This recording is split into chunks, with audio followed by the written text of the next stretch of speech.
Oke, selamat datang di channel Sang Guru ID. Kali ini kita akan membahas mengenai pencemaran lingkungan. Ini ada gambar sungai ya. Kok bisa terjadi seperti ini ya?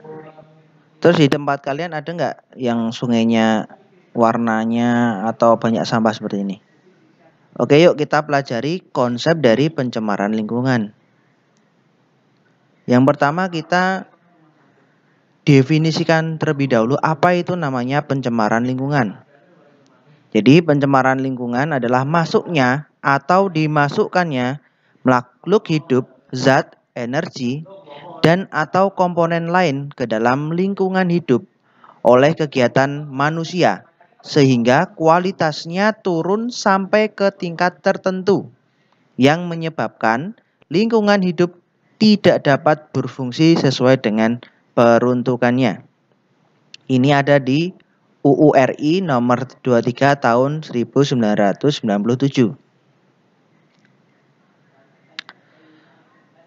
Nah, zat pencemar. Zat atau bahan yang dapat mengakibatkan pencemaran disebut polutan.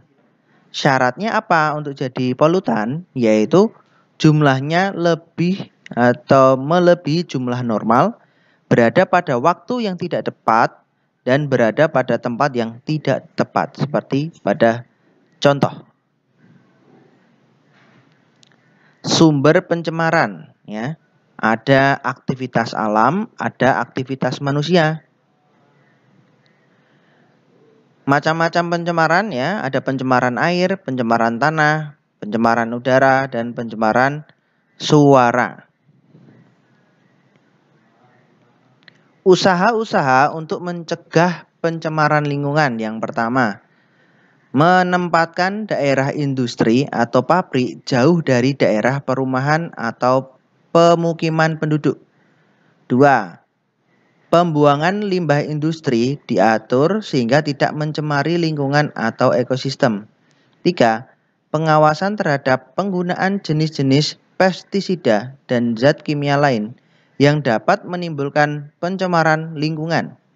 Yang keempat, memperluas gerakan penghijauan.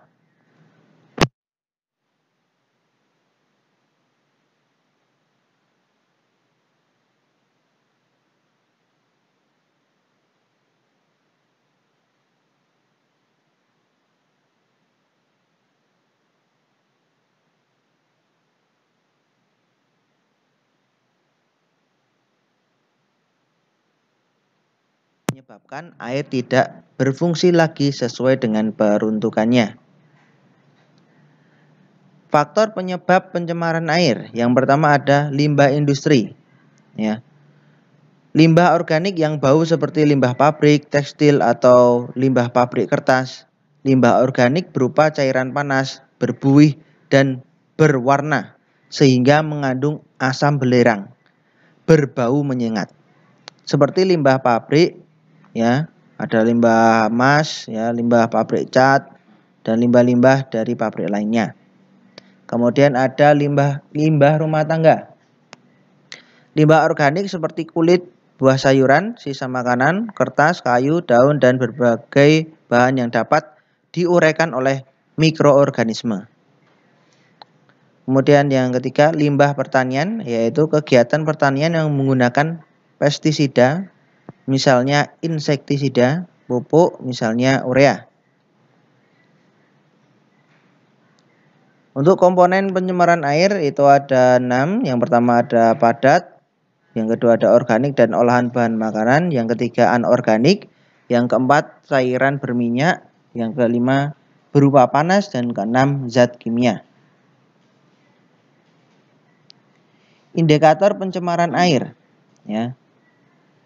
Indikator atau tanda bahwa air telah tercemar adalah adanya perubahan atau tanda yang dapat diamati yang digolongkan menjadi yang pertama pengamatan secara fisik, yaitu pengamatan pencemaran air berdasarkan tingkat kejernihan air atau kekeruhan dari air tersebut, perubahan suhu, warna, dan adanya perubahan bau dan rasa. Kemudian pengamatan secara kimiawi, yaitu pengamatan pencemaran air berdasarkan zat kimia yang terlarut, perubahan pH atau derajat keasaman. Yang ketiga, pengamatan secara biologis, yaitu pengamatan pencemaran air berdasarkan mikroorganisme yang ada di dalam air, terutama ada tidaknya bakteri patogen. Ini adalah contoh-contoh air yang tercemar ya. Kita bisa lihat warnanya ya, dan banyak sampahnya. Kemudian dampak pencemaran air. Yang pertama, penurunan kualitas lingkungan yang meliputi terganggunya kehidupan organisme air karena berkurangnya kandungan oksigen. Kemudian terjadinya ledakan ganggang dan tumbuhan air, eutrofikasi karena nitrogen dan fosfat. Selanjutnya, pendangkalan dasar perairan. Untuk yang kedua, gangguan kesehatan. Yang ketiga, pemekatan hayati. Yang keempat, mengganggu pemandangan. Yang kelima, mempercepat proses kerusakan benda. Nah, kemudian eutrofikasi apa sih ya? Limbah deterjen dan penggunaan pupuk kimia berlebihan dapat menyebabkan eutrofikasi. Jadi eutrofikasi itu penggunaan pupuk kimia yang berlebihan, yaitu perairan yang alirannya lambat dan banyak polutan sehingga menjadi subur, mengakibatkan pertumbuhan alga dan enceng gondok tumbuh pesat. Nah, seperti dalam ilustrasi di bawah ini ya, menyebabkan apa? Enceng gondok ya menutupi permukaan air ya. Nah, ini mengganggu ekosistem yang ada di bawah air. Contoh ikannya ya, kekurangan oksigen karena tumbuhan air itu tidak bisa menghasilkan oksigen. Pemekatan hayati. Proses peningkatan kadar bahan pencemar dengan melewati tubuh makhluk hidup. Dalam bahasa Inggrisnya dikenal dengan biomagnification. Bahan pencemar memasuki lingkungan melewati rantai makanan dan jaring-jaring makanan. Kemarin kita sudah bahas ya. Semakin tinggi tingkat trofik, makin besar akumulasi bahan pencemar atau polutannya. Nah, seperti dalam ilustrasi ini ya. Awalnya di dalam air, kemudian di konsumsi di tingkat atasnya, di atasnya semakin menumpuk, dan yang paling puncak dari rantai makanannya mendapatkan akumulasi bahan pencemar paling tinggi. Kemudian cara penanggulangan pencemaran air. Yang pertama, pembuatan kolam stabilisasi. Kolam stabilisasi yang umumnya digunakan adalah kolam anaerobik, kolam fakultatif atau pengolahan air limbah yang tercemar bahan organik pekat, dan kolam maturase atau pemusnahan mikroorganisme patogen. IPAL, instalasi pengolahan air limbah, merupakan pengolahan pertama yang bertujuan untuk memisahkan zat padat dan zat cair dengan menggunakan filter saringan dan bak sedimentasi. Yang kedua merupakan pengolahan untuk mengoagulasikan, menghilangkan koloid dan menstabilisasikan zat organik dalam limbah. Yang ketiga yaitu penghilangan nutrisi atau unsur hara, khususnya nitrat dan fosfat, serta penambahan klor untuk memusnahkan mikroorganisme patogen. Ini adalah tahap-tahapnya. Nah, bentuknya seperti ini. Kemudian yang selanjutnya pengelolaan ekskreta. Nah, di sini ya ada ilustrasinya.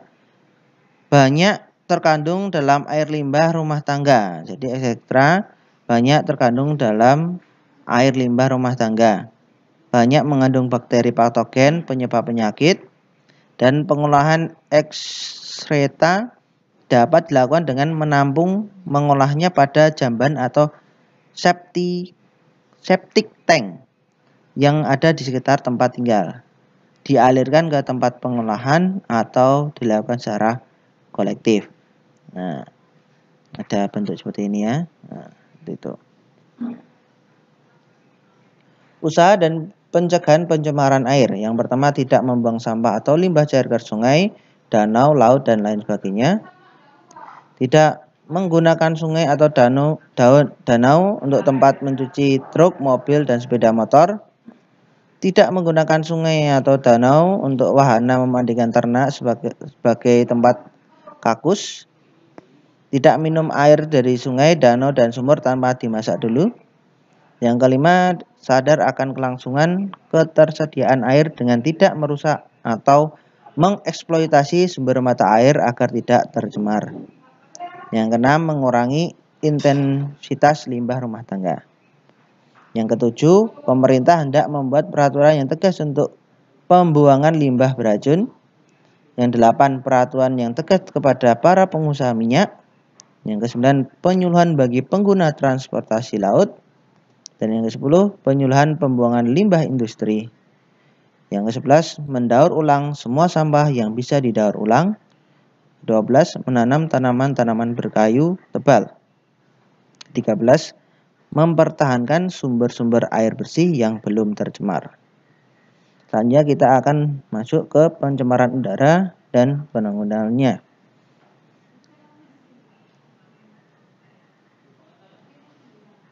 Pernahkah kalian melihat gambar ini? Wow, ada gunung meletus, ya, kebakaran hutan. Pencemaran udara yaitu suatu kondisi di mana udara mengandung senyawa kimia dan substansi fisik maupun biologi dalam jumlah yang memberikan dampak buruk bagi kesehatan manusia, hewan, ataupun tumbuhan, serta merusak keindahan alam serta kenyamanan atau merusak barang-barang perkakas. Nah, ini ada gambar kendaraan yang mengeluarkan karbon monoksida ya. Macam-macam pencemaran udara, ada pencemaran udara primer dan pencemaran udara sekunder.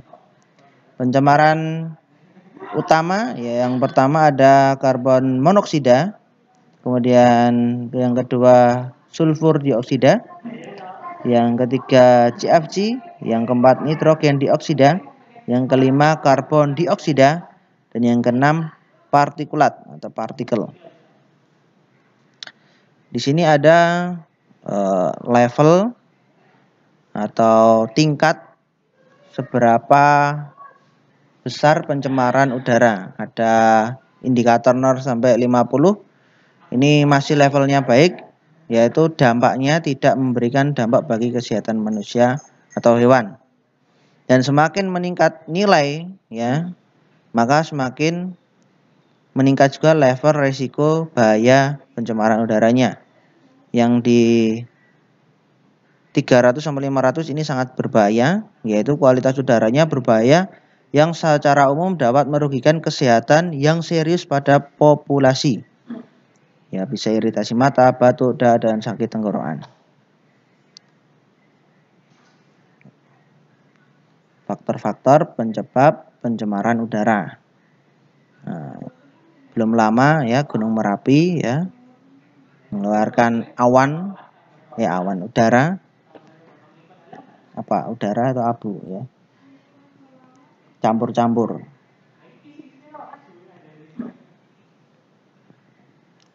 Dan ini contoh dari yang disebabkan oleh manusia.